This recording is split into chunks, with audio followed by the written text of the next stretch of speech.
بسم اللہ الرحمن الرحیم۔ السلام علیکم ورحمۃ اللہ وبرکاتہ۔ ہارون رشید عرض کر رہا ہوں۔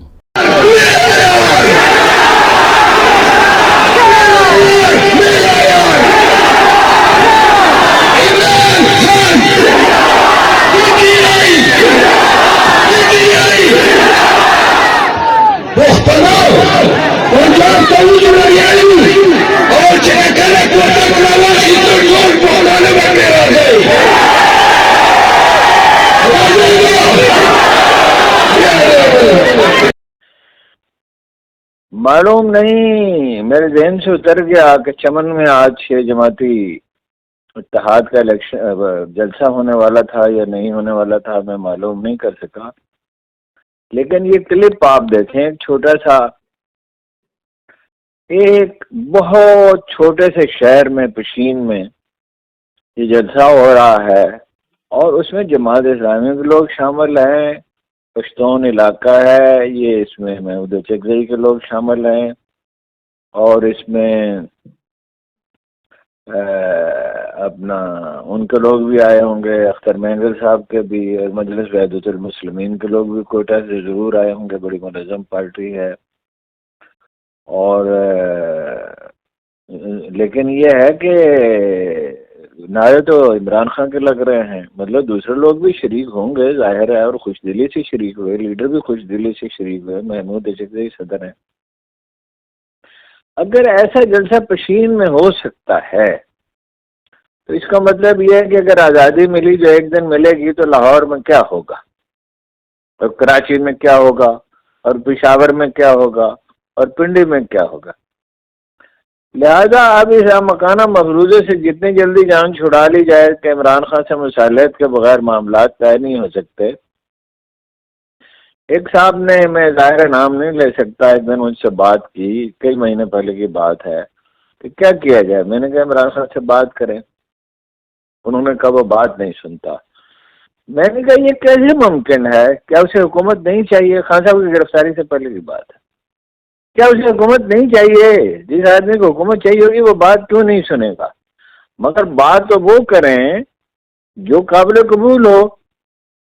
ظاہر ہے سیاست میں ہمیشہ کچھ دو کی بنیاد پہ ہوتا ہے، لیکن اس کے بعد جو کچھ ہوا وہ آپ کو پتہ ہی ہے۔ جیسے الیکشن ہوئے، یعنی 17 سیٹوں والی پارٹی اقتدار میں ہے، اور 250 سیٹوں والی پارٹی کا لیڈر جیل میں ہے، اور تازہ اطلاعات کی یہ ہے کہ حامد ناصر چٹھا صاحب کے گھر پہ چھاپا مارا ہے۔ قصور یہ ہے کہ ان کے صاحبزادے فیاض چٹھا جو ہیں وہ پی پی 36 سے الیکشن لڑ رہے ہیں۔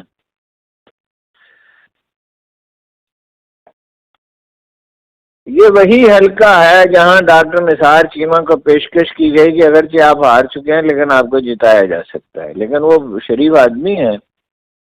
انہوں نے کہا، شریف کیا، دیانتدار آدمی ہیں، کھڑے آدمی ہیں، انہوں نے کہا بھائی مجھے ایسی سیٹ نہیں چاہیے۔ ایسے کئی اور لوگوں نے بھی انکار کیا۔ اب اگر یہ خیال ہے، شہباز شریف کا یہ خیال ہے کہ $2 بلین وہ کہتے ہیں کہ وہاں سے مل جائیں گے نقد سعودی عرب سے، اور $3 بلین انہوں نے پہلے دیے ہوئے ہیں، اور $2-3 بلین کی $3 بلین کی فوراً انویسٹمنٹ کر دیں گے، اور ممکن ہے 14-15 بلین کی انویسٹمنٹ کر دیں۔ یہ خود فریبی ہے، یہ اپنے آپ کو دھوکہ دینے والے کی بات ہے۔ بات یہ ہے کہ جس ملک میں امن و امان ہی نہیں ہے، جہاں مقامی لوگ انویسٹمنٹ نہیں کر رہے، وہاں بیرونی انویسٹمنٹ کیسے ہوگی؟ یہ تو پنجاب کے آئی جی ڈاکٹر عثمان صاحب یہ دعویٰ کر سکتے ہیں کہ بیرونی انویسٹمنٹ بڑھ گئی ہے۔ بڑھ نہیں گئی، بہت کم ہو گئی ہے۔ اور سی پیک کے معاملات یہ ہیں کہ چینی جو ہیں وہ ناراض ہیں۔ ناراض وہ پاکستانی حکومت کی پالیسیوں سے نہیں ہے، وہ پاکستان کی اندرونی سیاست میں دخل ہی نہیں دیتے۔ بہت ایک آدھ واقعہ ہے جب انہوں نے مشورہ دیا، بہت کم ایسا ہوتا ہے، اور وہ بھی نفاست سے اور شائستگی سے مشورہ دیتے ہیں۔ لیکن یہ 6 واقعات ہوئے دہشت گردی کے، اور نوشکی میں جو واقعہ ہوا حال ہی میں، تو جب آپ لا اینڈ آرڈر نہیں ٹھیک کر سکتے، آپ نے پولیس کو تباہ کر کے رکھ دیا ہے. پولیس میں تو پہلے ہی کوئی دمخم نہیں تھا. اور باول نگر والے واقعے کے بعد تعدیبی کارروائیاں شروع ہو گئی ہیں، اور بعض لوگوں کے جو جنہوں نے استعفیٰ دیا تھا ان کا داخلہ روک دیا کہ بھائی ایسے موقع پہ دل جوئی کی ضرورت ہوتی ہے. انصاف تو بعد کی بات ہے، انصاف کرنے کی صلاحیت تو ہمارے اداروں میں بہت کم ہے، اور یہ سمجھتے ہیں زور زبردستی کام چل سکتا ہے. زور زبردستی بعض اوقات چل سکتا ہے، مگر اس میں بھی کچھ نہ کچھ انصاف تو ملحوظ رکھا جاتا ہے. ایون غیر ملکی جب حکومت کرتے ہیں، جب انگریزوں کی حکمرانی تھی تو عدالتوں میں ایسی رشوت ستانی تو نہیں تھی، اور پولیس جو ہے لوگوں کو ڈرانے کے لیے رکھی گئی تھی. مگر یہ تو نہیں تھا کہ پولیس والے لوگوں کی اپنے گھروں میں داخل ہو جاتے ہوں. اتنی بڑی آزادی کی تحریک تھی، کئی اشرے جاری رہی، مگر کوئی قائد اعظم کے یا گاندھی کے یا نہرو کے یا مولانا محمد علی جوہر کے یا حضرت موہانی کے یا عطا اللہ شاہ بخاری کے گھر میں دیواریں پھلانگ کے تو نہیں داخل ہوا تھا. گرفتار کیے جاتے تھے، لوگ جیلوں میں رکھے جاتے تھے، اور 5-5 سال جیلوں میں پڑے رہتے تھے. اگر شورش کشمیری کی آپ بیٹی پڑھیں تو اس میں ساری تفصیل ہے. اور جیلوں میں ظاہر ہے انہیں کوئی اچھے حال میں نہیں رکھا جاتا تھا، لیکن یہ تو نہیں ہوتا تھا نا کہ قانون نام کی کوئی چیز ہی نہیں ہے. جو بھی قانون تھا مطلب وہ ظالمانہ قوانین تھے. ظاہر غیر ملکی حکومت تھی، اور غیر ملکی حکومت غلامی تو کہ کوئی آدمی اس کو قبول نہیں کر سکتا، کوئی قوم بھی، کسی صورت بھی، کوئی معاشرہ بھی. لیکن یہ جو ہے نا کہ آپ من مانی کریں اور ویمزیکل طریقے سے معاملات چلائیں، تو اس کا نتیجہ وہ ہوتا ہے جو اسپین میں ہوا تھا، جو اس کے آخر میں ہوا تھا اپنا اس کی بغداد کی خلافت کے زمانے میں ہوا تھا. اس طرح نہیں ہوتا دنیا میں کہ آپ بالکل ہی مطلب یہ سمجھیں کہ کوئی ضابطہ، کوئی قانون، کوئی طریقہ کار، کوئی ترجیحات ضروری نہیں ہے. افواہیں بہت پھیل رہی ہیں. مثلا یہ کہ نواز شریف صاحب کیا کریں گے، یہ جو انہوں نے اخبار رمیشوں کو بلایا تھا تو اس کے بعد یہ افواہ پھیلی کہ انہوں نے کہا کہ شہباز شریف نے میری پیٹھ میں چھرا گھونپا ہے، اور یہ کہا کہ صاحبزادی بھی میری مرضی کے خلاف وزیر اعلیٰ بن گئی. دونوں باتیں غلط ہیں. ظاہر ہے وہ خود وزیر اعظم بننا چاہتے تھے، اور شہباز شریف کو مرکز میں لے جانا چاہتے تھے، اور صاحبزادی کو وزیر اعلیٰ بنانا چاہتے تھے، اور بھتیجے کو بھی کوئی منصب دینا چاہتے تھے. لیکن پالیٹکس میں ہمیشہ عرض کرتا ہوں میں کہ آدمی اہم نہیں ہوتے، سچویشن اہم ہوتی ہے. اب نواز شریف چاہتے کیا ہیں؟ نواز شریف صاحب کو اندازہ ہو گیا تھا الیکشن کے فوراً بعد، بلکہ اس سے پہلے ہی. بعض لوگ کہتے ہیں کہ بھائی وہ وزیر اعظم نہیں بنائے جا رہے، اس کی ایک سادہ سی وجہ ہے کہ نواز شریف صاحب جو ہیں ان میں اور شہباز شریف میں بڑا فرق ہے. نواز شریف صاحب اپنی رائے پہ بعض اوقات اصرار کرتے ہیں، پھر الیکشن میں تو خیر. اور شہباز شریف صاحب سے تو آپ یہ کہیں کہ آپ کو اس شرط میں حکومت ملے گی کہ 100 بیٹھیں آپ صبح نکالیں گے، 100 شام کو نکالیں گے، وہ کہیں گے 100 کیا میں 200 نکال دوں گا. مطلب وہ تو ہر ایک کو ساتھ لے کے چل سکتے ہیں، کچھ بھی کہہ سکتے ہیں، کوئی بھی اپنا فیصلہ جو ہے واپس لے سکتے ہیں. تو انہیں شہباز شریف جو ہے وہ سازگار تھے. نواز شریف کے قریبی حلقے یہ کہتے ہیں، نہایت قابل اعتماد حلقے، کہ وہ اس پہ پریشان ہیں کہ بھئی ان کی صاحبزادی کو کام کرنا نہیں دیا جا رہا. بات یہ ہے کہ کام کوئی کسی کو نہیں کرنے دیتا، کام خود کرنا ہوتا ہے. جو انہوں نے اپنا کیبنٹ بنائی ہے، مثلا ایک محترمہ جو کسی زمانے میں کہا کرتی تھی کہ نواز شریف راہ کے ایجنٹ ہیں. اب نواز شریف راہ کے ایجنٹ تو بہرحال نہیں ہے، ان کی جو بھارتی پالیسی ہے اس پہ تو ہم ہمیشہ نکتہ چینی کرتے ہیں. اور جو کہتی تھی کہ مریم نواز کیا چیز ہے، میرے سامنے آئے کونسلر کا الیکشن ہے جی، وہ ان کے وزیر ہیں، اور انہوں نے پچھلے دنوں 2 عجیب و غریب باتیں کہیں. ایک تو انہوں نے کہا کہ وہ 500 سے لے کے 800 روپے تک کا سوٹ پہنتی ہیں. یہ اس طرح کی بچگانہ باتیں کرنے کی کیا ضرورت ہے؟ وہ اگر وہ یہ کہتی ہیں کہ وہ اتنا قیمتی سوٹ نہیں پہنتی جتنا آپ سمجھتے ہیں، تو یہ تو بات قابل فہم ہوتی، کچھ لوگ اس پہ یقین کر لیتے. ایک انہوں نے یہ کہا کہ ہم ایسے قوانین لا رہے ہیں کہ جو آدمی گستاخی کا مرتکب ہوگا، یعنی ازالہ حیثیت عرفی کا، اس کو فوراً پھر انہوں نے بڑی مطلب یہ کہ ان کے چہرے پہ مسکراہٹ پھیل گئی، وہ جیل جائے گا. کیا بچگانا بات ہے؟ یعنی آپ 70% لوگوں کو جیل بھیج دیں گے؟ بھائی عمران خان کے 70% ووٹ ہیں، الیکشن آپ ہارے ہوئے ہیں، اور بہیو آپ ایسے کر رہے ہیں جیسے آپ کو 2/3 میجارٹی ملی ہو، بلکہ یہ بھی نہیں، بلکہ آپ نے ملک فتح کر لیا ہو۔ اس طرح تو نہیں ہوتا۔ عمران خان صاحب سے بھی ہم عرض کرتے رہے کہ کوئی ون پارٹی رول نہیں ہو سکتا، اور یہ ہے کہ بھائی احتساب کرنا آپ کا کام نہیں ہے، اور بعض اوقات پیشنس کا مظاہرہ کرنا پڑتا ہے۔ ماضی کو نہیں بدلا جا سکتا، تاریخ کو سے جنگ نہیں کی جا سکتی، تاریخ بدلی نہیں جا سکتی، چند لوگوں کو سزائیں دینی ہوتی ہیں۔ پھر یہ مسئلہ ہے کہ مریم بالکل ہی ناتجربہ کار ہیں، اور وہ انہیں اس میں الجھا دیا گیا ہے کہ وہ اپنا امیج بہتر بنائے۔ امیج نہیں بہتر بنانا ہوتا، کام کرنا ہوتا ہے۔ مثلاً امن و امان سب سے پہلے بہتر ہونا چاہیے، اور اس آئی جی اور اس چیف سیکرٹری کے ہوتے ہوئے سوال ہی پیدا نہیں ہوتا بہتر ہو جائے۔ اس کے لیے ایسے لوگ چاہیے ہوتے ہیں جو کچھ نہ کچھ سٹینڈ لے سکیں، ایسے مشیر چاہیے ہوتے ہیں جو آپ سے اختلاف کر سکیں، اعتراض کر سکیں۔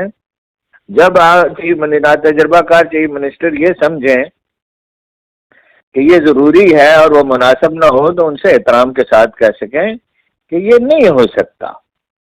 جب عوامی مقبول یہ فلاں وجہ سے اس سے نقصان ہو جائے گا، ادب کے ساتھ شائستگی کے ساتھ کہیں۔ عوامی مقبولیت ہے نہیں، جو ہے وہ بتدریج کم ہو رہی ہے، اور پیشگوئی یہ ہے کہ اس سال مہنگائی جو ہے وہ 25-30% بڑھے گی، اور جب پچھلے سال کے بھی شامل کر لیں اور اس سے پچھلے سال کے بھی شامل کر لیں، تو آپ اندازہ لگائیں کہ بڑھتے بڑھتے مہنگائی کہاں چلی جائے گی۔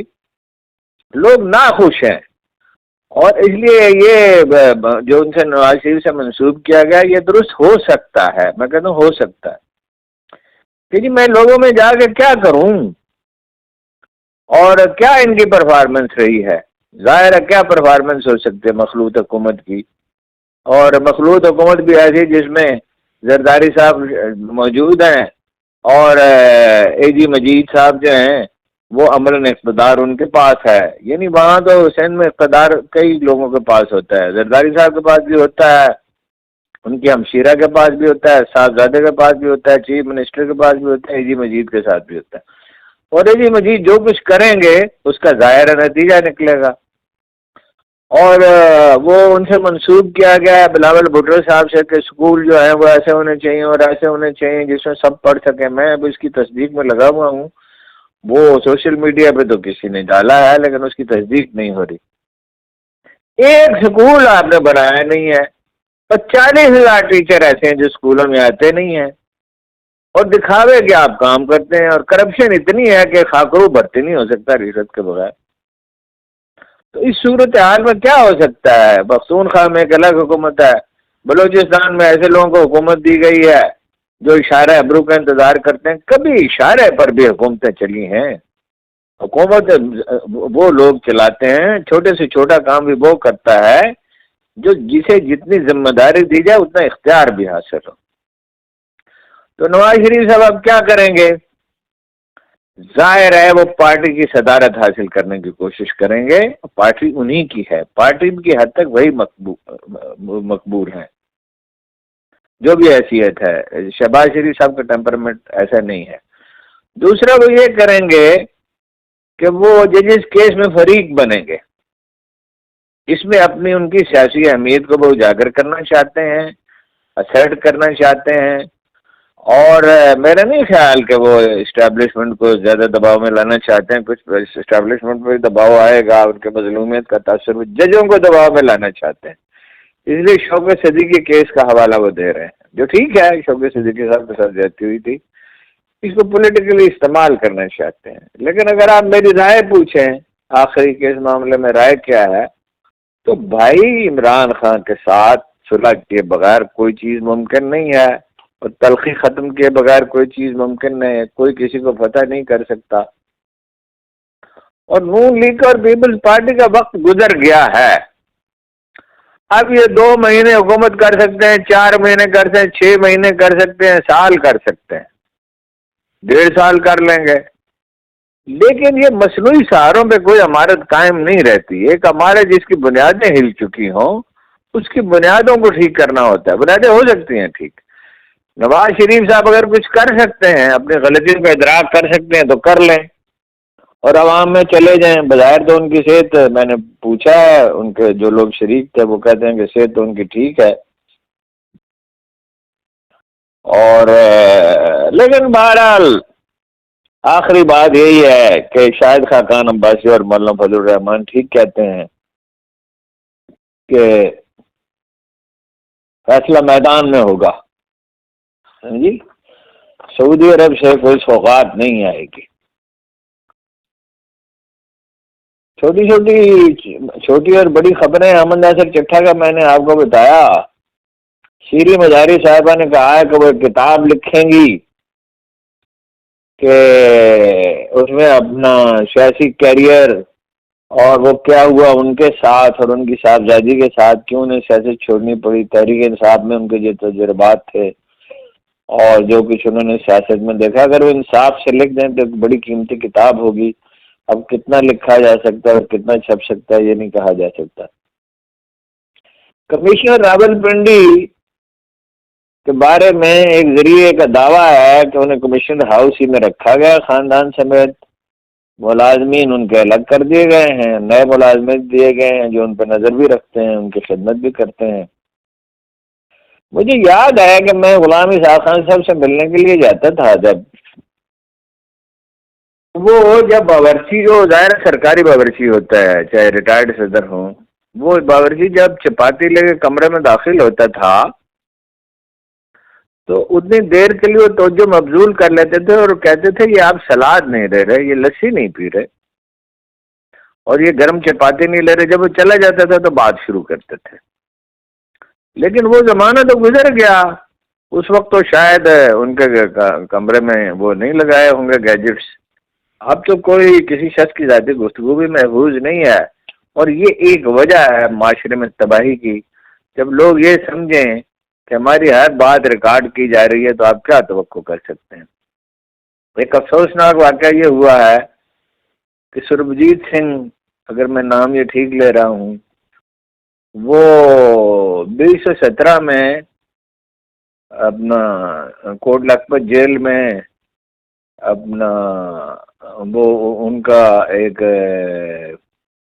یہ صاحب ہیں، کیا تانبا ان کا نام ہے، عمر تانبا، انہوں نے ایک ساتھی کے ساتھ مل کر 2013 میں ان کو زخمی کر دیا تھا. سربجیت سنگھ جو جب انڈین جاسوس تھے اور بعد میں ہسپتال میں ان کی ڈیتھ ہو گئی تھی. ان کے گھر میں داخل ہو کر کسی نے انہیں زخمی کیا، پھر نامعلوم مقام پہ کچھ لوگ ان کو لے گئے اور وہ کسی ہسپتال میں نہیں ہیں جہاں تک اخبار نویسوں نے پتہ کیا ہے. کچھ عرصہ پہلے ضمانت پر وہ رہا ہوئے تھے. تو اس کا کیا مطلب ہے؟ اس کا مطلب یہ ہے کہ جس انڈیا سے تجارت کے لیے بیتاب ہیں ساکھدار اور نواز شریف صاحب جس سے تعلقات کی بحالی کے لیے بے چین ہیں اور زرداری صاحب بھی اور باقی سب لوگ بھی، وہ آپ کو یہ میسج دے رہا ہے کہ ہم آپ کے ناک رگڑیں گے.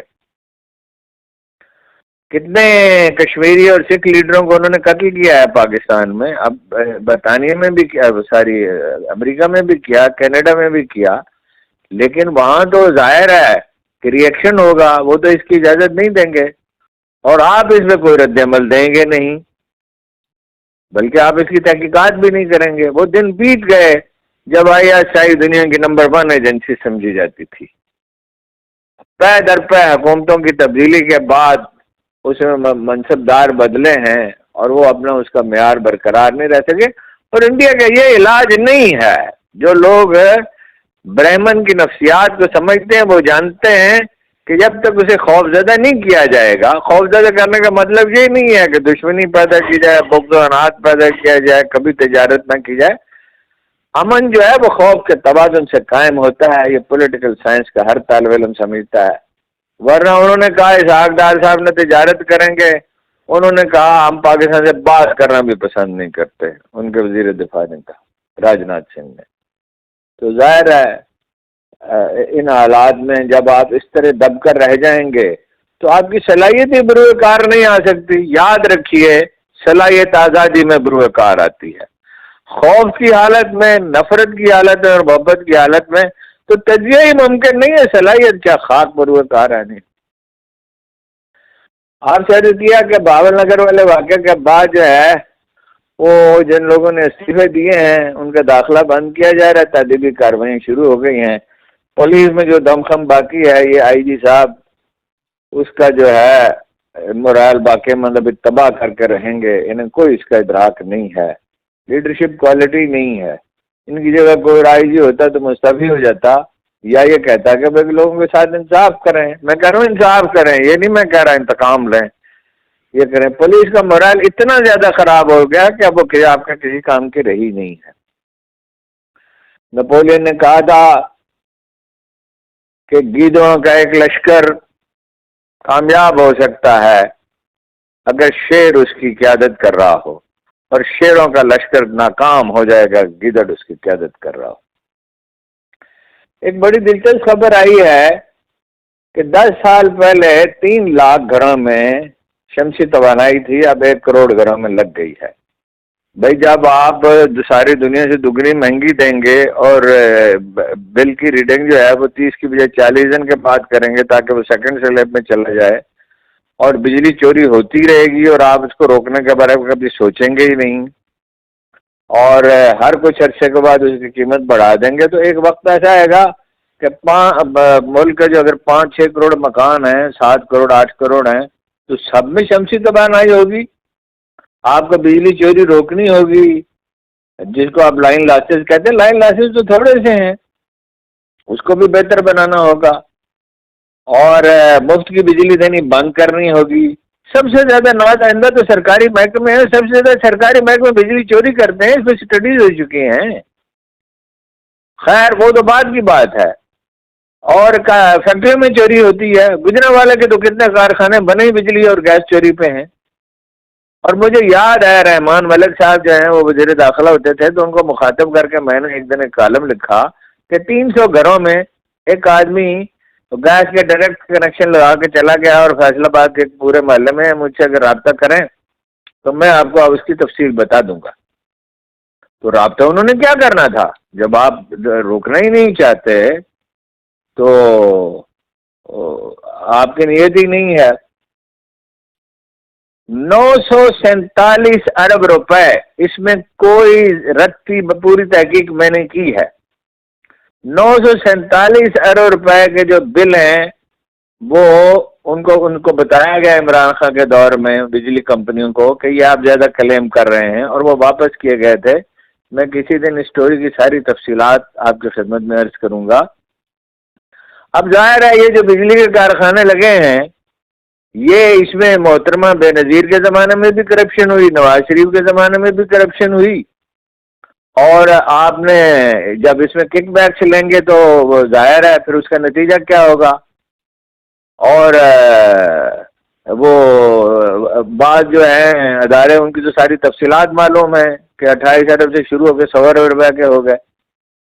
اب آپ کے پاس ایک ہی راستہ ہے، آپ ماضی کو نہیں بدل سکتے، کہ آپ پانی سے بجلی پیدا کریں، لانگ ٹرم منصوبے ہو سکتے ہیں، اور ٹھہر میں بجلی پیدا کریں، اور شمسی توانائی جو ہے وہ سستی ہو رہی ہے، اس سے بجلی پیدا کریں۔ اس کے بغیر یہ کرائسس ختم نہیں ہو سکتا۔ آپ حیران ہو رہے ہوں گے کہ کیا ایسی بات ہے، اتنی میں نے سب چیزوں پہ بات کر لی، ممکن ہے آپ کو حیرت ہو رہی ہو کہ میں نے اس پہ بات نہیں کی ایران پہ۔ ایران پہ جناب میں الگ سے بھی لا کروں گا، چند گھنٹے کے بعد کروں گا۔ اس کی وجہ یہ ہے کہ ایران میں ایک ایسی صورتحال امرج ہوئی ہے جو خواب و خیال ہی میں نہیں تھی۔ بالکل ایران میں یعنی ہم یہ سمجھ رہے تھے کہ جنگ نہیں ہوگی، پہلا خیال تو یہ کہ جنگ ہوگی ہی نہیں، دوسرا خیال یہ تھا کہ اگر ہوئی تو وہ ممکنہ بھرپور جنگ ہو، پاگل پن اگر سوار ہو جائے، لیکن زیادہ خیال یہ تھا کہ جنگ نہیں ہوگی۔ لیکن وہاں تو ایک دوسرا سینیرو بن گیا بالکل، جو خواب و خیال میں ہی نہیں تھا۔ ہوا یہ ہے کہ ایرانیوں نے خود کہا ہے کہ ہم نے قریبی عرب ممالک کو اطلاع دے دی تھی۔ جب قریبی عرب ممالک کو اطلاع دے دی تو اس کا کیا مطلب ہے؟